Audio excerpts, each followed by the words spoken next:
So good afternoon. My name is Oscar. I do the Feng Shui part. So today we are focusing on the root cause, right? Mainly, it's not about health, but it is. We're gonna see that basically your home is part of yourself. Even having a car accident, that car is part of yourself. So everything extends to, doesn't matter if you live in the other side of the world and you have a house here, it's still part of your house, that connection, right? So Feng Shui is not just about moving furniture. So usually if you go to a website, they're gonna say, yeah, place this object here, move this furniture there. And yes, I mean, it's involved, but it's not just moving around to feel good, right? Because there's an art behind it, right? And as I said here, it's like it's not about the decoration. It's basically the connection of what you place. So everything in your home is a reflection of yourself. Even if you hire a decorator, you're choosing the decorator and you're choosing what colors the decorator is giving you. So everything is part of you. That's where we're gonna begin. So just a short history, Feng Shui is an art. It's not a science, it's not something you can study because it has been developed in China almost 3,000 years ago, which it's based on testing, right? They have done certain things and they have applied it over and over and over, and that's what we have now.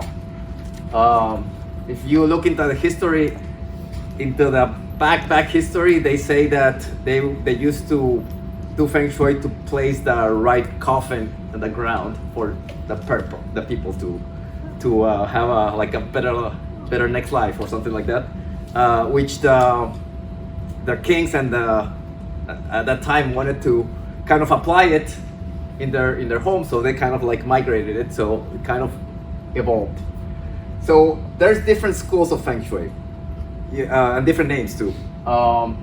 We have the beginning in China, which they use a compass and they use dates, birth dates. They use, for example, when a home is built, right? And we also have the Vastu Shastra, the Indian side of it, which is kind of involving directions too, compass, right? And we have the Western Feng Shui. The Western Feng Shui is a little more intuitive, a little more simple to follow. And this is what I apply in my own practice. We're gonna see that it's very simple, and at least from 100% of my clients, it works. We're gonna see why. So Feng Shui is moving the energy around, but it's your energy, yourself moving around. There's a psychological part of Feng Shui, basically where you can place some object and that will give, apart from the energy, a reflection of who you are and what's going on in your life. So that means if today you go into your home and you say, for example, pick an area of your home, the worst area and the best area, right? What do I mean with the worst area? The worst area is where you basically never are, right? And then the best area where you always want to be. For example, you have a nice sofa, living room, but you decide to always be at the table, right? Why, right? That would be my question always. Or if all your house looks cluttered, but the bathroom looks amazing. And why, right? And one of the big things is that the bathroom should not be decorated in Feng Shui, okay? So why are you doing this? So that's just that psychological aspect of it that we're gonna see it today. So this works everywhere, right? In this room, for example, it works in your car, it works in a small shop, in the business, in the office, it works everywhere. We're gonna see also why. Does environment matter?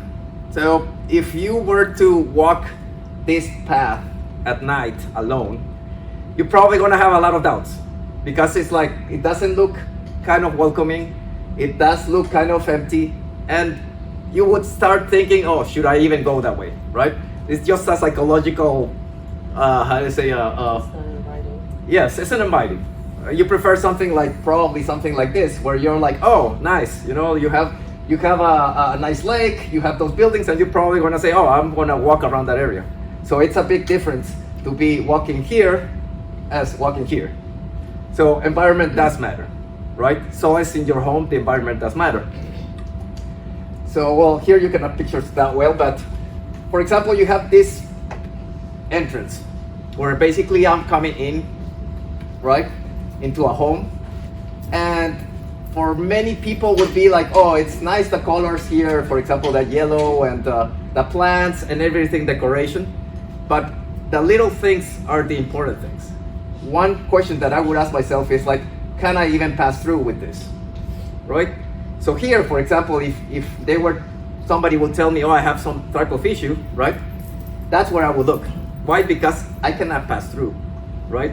So now the question is, if in my home and I walk through this path, something is blocking it. Now the question is, what part of my home am I blocking, right? So if this were my job, then I know that my issues of the job are basically this blockage, right? If, for example, I'm trying to make YouTube videos and I'm scared about it, it might be this little thing that you basically cannot even realize that it is there, right? So all the objects in your home matter because they're part of you.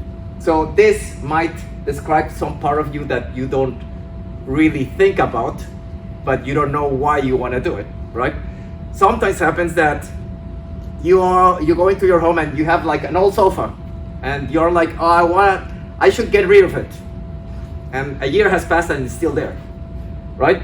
Everybody's like, yeah, I should. And in the other perspective is, oh man, I would like a better job, right? And you keep thinking and you keep trying and nothing happens. And the day that you change of job, you get rid of this because now you have more money, right? But it's not about that happening. It's because now you got a job and now you're reflecting your own self into this.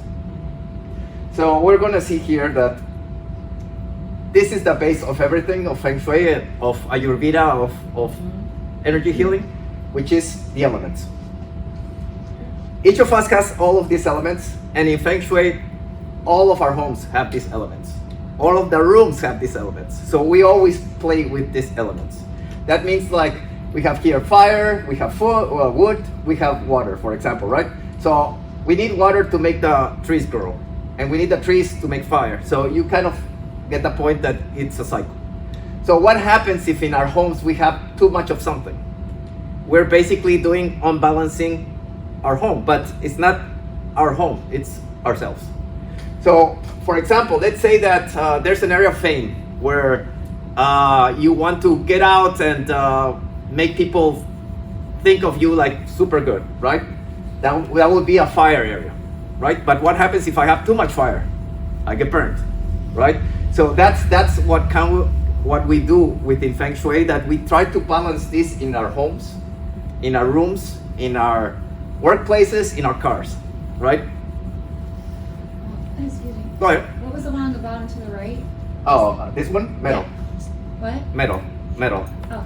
Metal, earth, fire, wood, and water, Okay. basically. So, Are you open to questions? yeah, go ahead. The previous slide. Previous slide, yeah. Are you saying that I'm leaving the chairs there kind of subconsciously on purpose? Yes. Yes, everything you place in your home is subconsciously on purpose, but it's a reflection of yourself. So basically, if you go into your home, and as I said, like right now you're just thinking one area that it's nice in your home, but you're never there, right? The question is why. So the why is something like this, right? But that's the first step. The next step is I'm going further to say, this is the reflection of myself. So why can I not go into that area? So let me ask a follow-up question using the YouTube as example. I'm afraid of doing the YouTube videos, so I put the chairs there to block me so I'm not opening to the world. Yes, or scared. Like I had an example, for example, myself. I moved from one apartment that was smaller into a bigger one. So I had this couch from IKEA, really bad, small, and it was in my fame area, right? I was like 6 months saying I should do a YouTube video about this and this. I had everything, technology, I have everything basically. but I wasn't doing it, right? Because I'm like, should I even show my face there? You know, all these questions that come up. So that specific place where I placed the sofa was my fame area, right? The interesting enough is once I kicked that out, and that was way before doing Feng Shui, I was doing some other stuff, I exchanged it to a red sofa. So what happens? Red is fire, and that we're gonna see also.